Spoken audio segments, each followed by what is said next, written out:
Hello everyone, myself Devashish Das, Assistant Professor of Electronics Communication Engineering Department of Greater Kolkata College of Engineering and Management.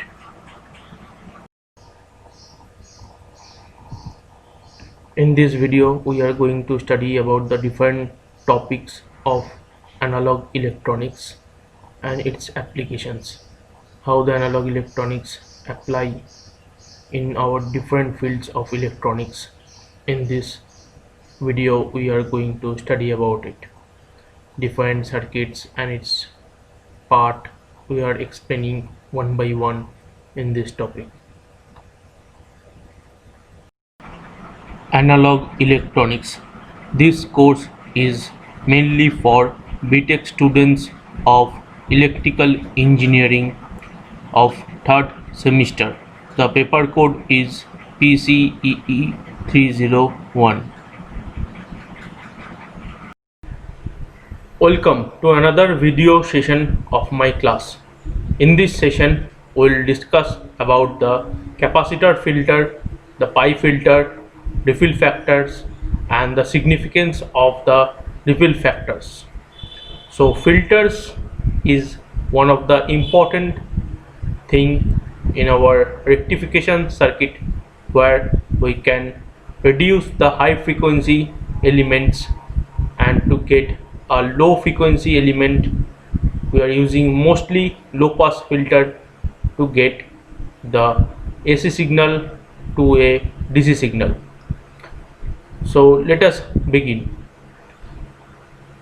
In half wave rectifiers with capacitor filter, the capacitor is the most basic filter type and the most commonly used. The half wave rectifier for power supply application is shown below. A capacitor filter is connected in parallel with load resistance. The rectifier circuit is supply from a transformer. Circuit operation. The operation of this circuit during positive half of the source voltage is shown in the figure 4, which is in coming slide. We'll see the picture. During the positive half cycle, the diode D1 is with conduct and the capacitor charge rapidly. As the input state to go negative, the diode D1 is turned off. The capacitor will slowly discharge to the load. So here this is a half wave rectifier, where the input is present from the main or 220 volt supply in most of the cases, and it is a step down transformer, and with the help of a single diode we are building a half wave rectification circuit. We know that this diode conduct only when the diode is in forward bias, or when the P side of the diode is positive and the N side of the diode is negative. Only at that time the diode is in conducting state. As it is the AC input signal, so the polarity get changes at a certain interval of time. That means if this is positive, in the next something time it get negative and it get positive. This terminal get positive and it is get negative, and after that this terminal is positive and this is negative. So this is for the when this terminal is positive, at that time the diode is conduct and it charge the capacitor. When the diode conduct and it's charge the capacitor C1, and when it is in opposite state, that means it is in negative and it is positive, at that time the diode did not conduct, as it is in reverse bias, so it do not allow to current flow through it and it is in off state, and at that time there will be no current flowing through the diode. But at that time, the previously the capacitor was charged in the forward bias of the diode, and the capacitor get charged. And in case of the reverse bias of diode, the diode not allow to current flow into the capacitor, but the capacitor get discharged through this load resistance. There is a path of discharge of the capacitor through this load resistance. So in this way, the capacitor get discharged through the load resistance, and in the one cycle the capacitor get charged, another cycle the diode do not conduct, but the capacitor get discharged through the load resistance. This is an important thing which is happen in case of a half wave rectifier. So using the previous half wave rectifier as an example, the figure 6, which is this figure, explain what is happen with our filters.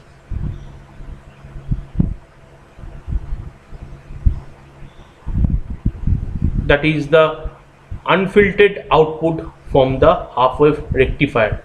When the next pulse does not arrive, it charges the capacitor back to full charge as shown in right.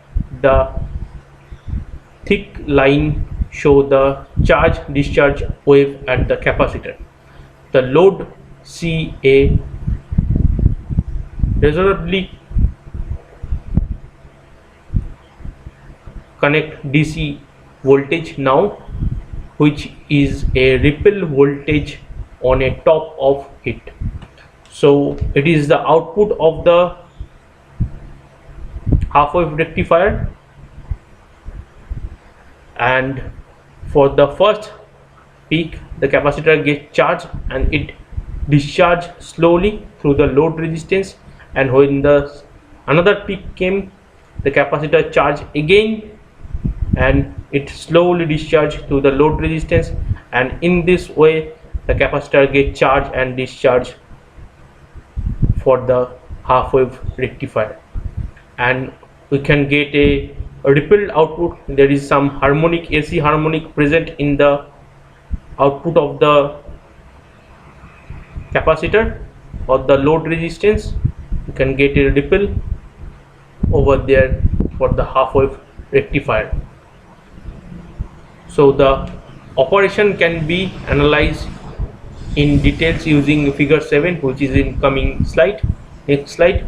During each positive half cycle, the capacitor charge during the interval T1 to T2. During this interval, the diode will be in forward bias. Due to this charging, the voltage across the capacitor VO will be equal to the AC peak voltage Vm to the on the secondary side of the transformer at T2. Assuming diode forward voltage drop is 0, the capacitor will supply current to load resistance RL during the time interval T2 to T3. So during this interval, the diode will be reverse bias since the AC voltage is less than the output voltage VO. Due to the large energy stored in the capacitor voltage will not reduce, which during T2 to T3 the voltage VO will remain close to peak value. As can be seen, addition of the capacitor results in much better quality output voltage. The average load voltage in practical applications, a very large capacitor is used so that the output voltage is close to the peak value.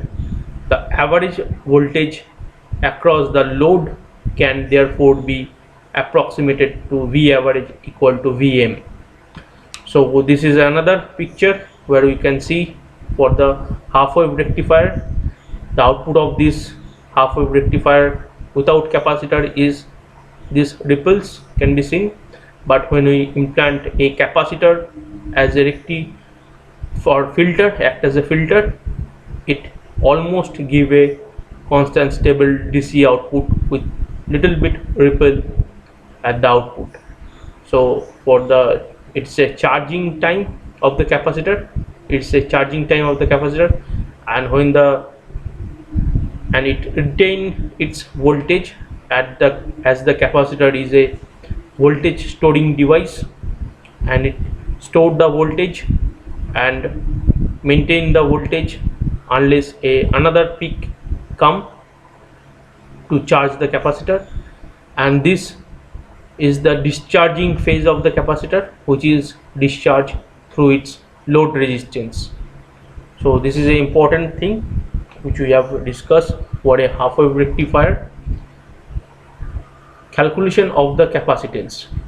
The voltage waveform shown a small AC component called the ripple present in the output voltage. This ripple can be minimized by choosing the largest capacitance value that is practical. The capacitor is typically electrolytic capacitor type and is very large. We can calculate the ripple value of the filter capacitor as follow. The charge removed from the capacitor during this discharge cycle, that is from T2 to T3, is Q equal to I into T. The current into time gives me the charge, the amount of current, and the time taken to charge or discharge is the total charge, where IL is the average load current and T is the period of AC voltage. As the interval T1 to T2 is very small, the discharge time can be approximated to T. If the VPP is the peak to peak ripple voltage and C is the capacitance, the charge removed from the capacitor can be expressed as Q equal to V into C, VPP into C.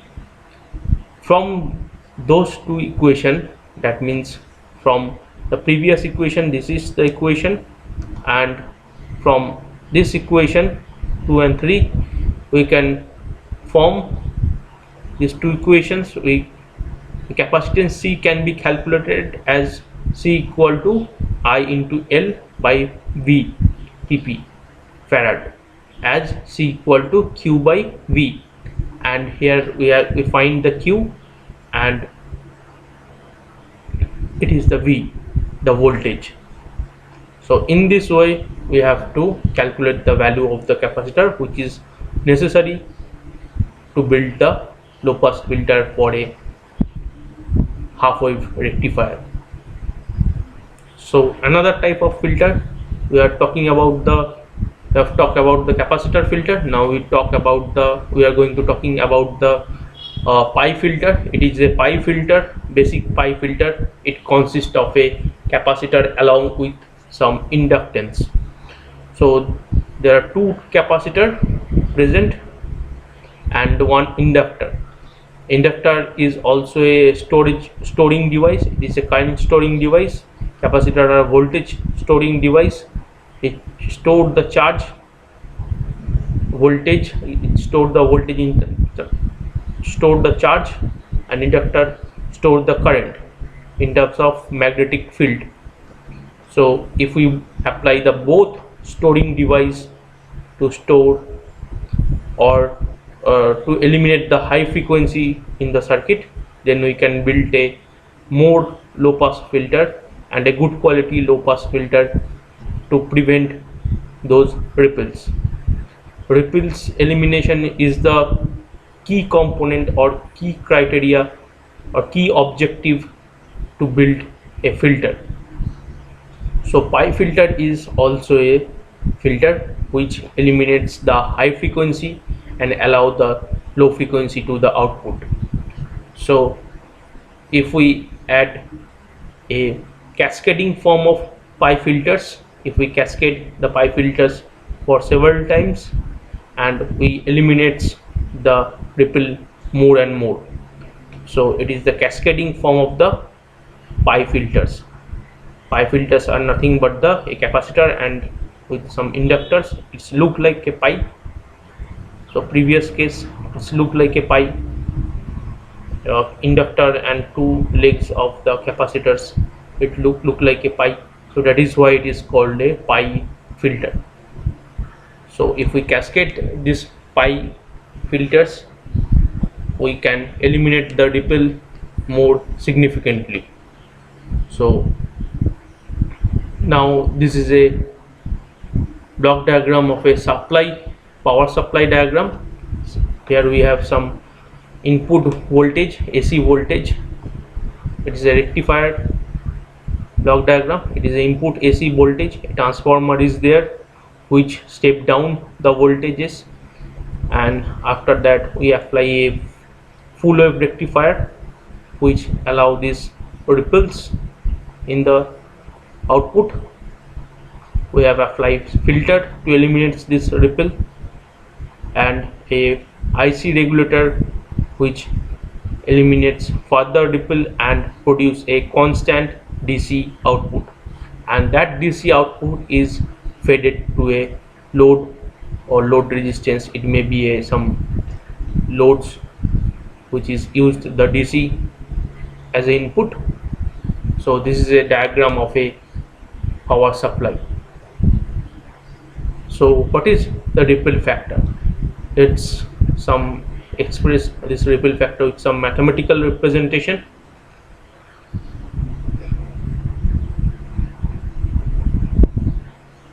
The filter circuit is a small amount of AC in still remain.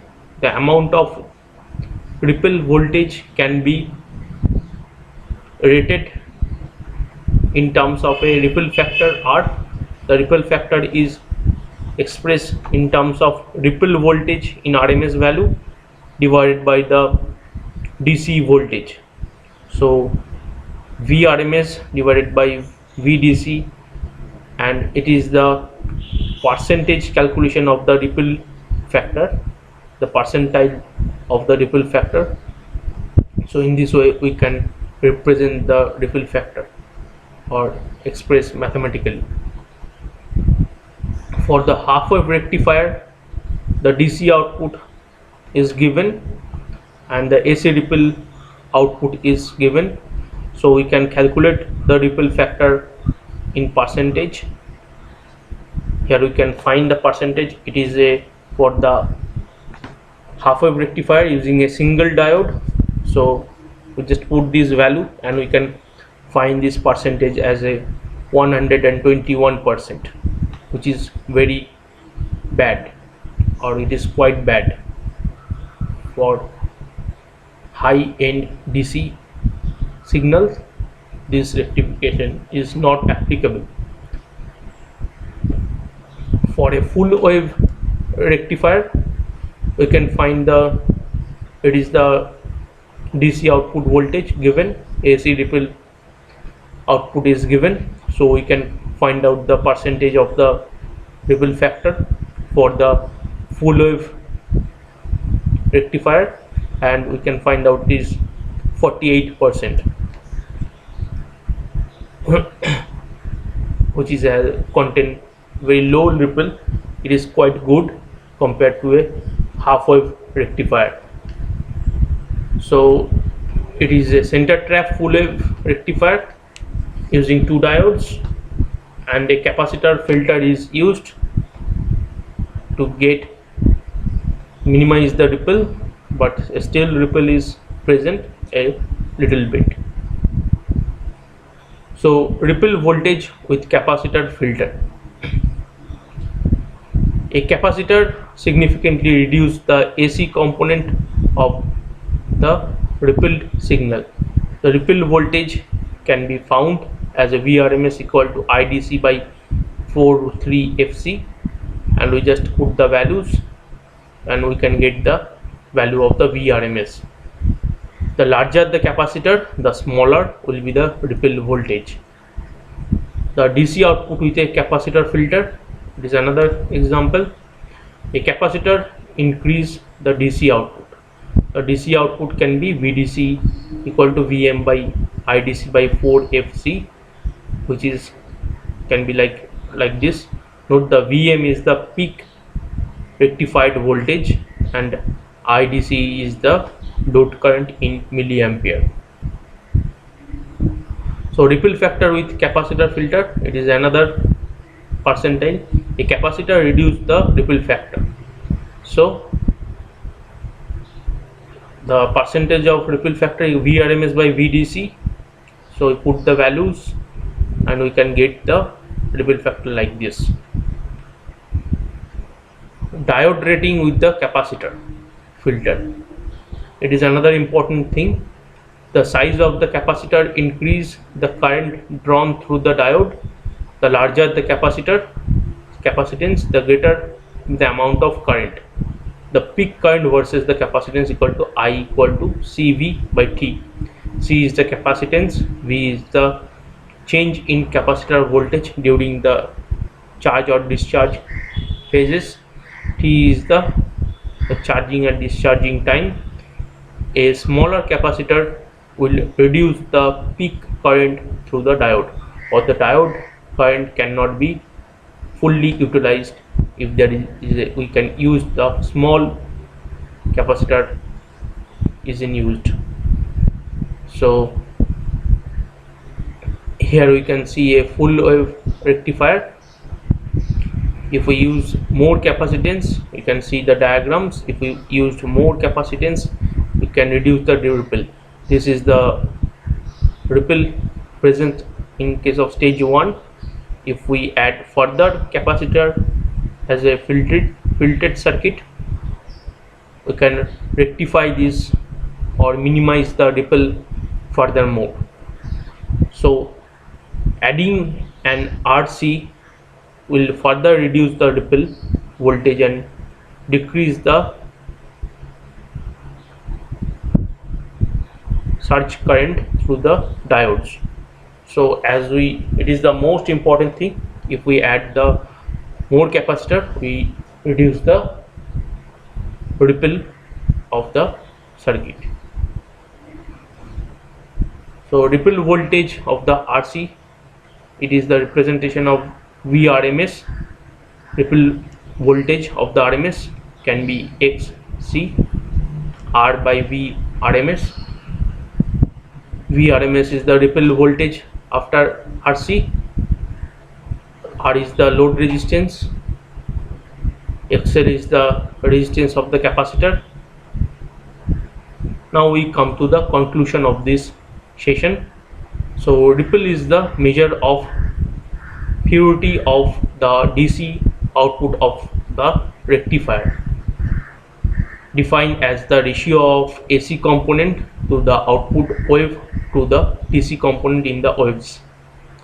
So I would like to tell that the ripple factor will be there for the rectification purpose, but we can get a quality of DC output voltage as we reduce this ripple factor as much as possible. So that's for today. Thank you for watching. If you have any queries, you can contact to me. The contact number is given. The same number can be used as WhatsApp number.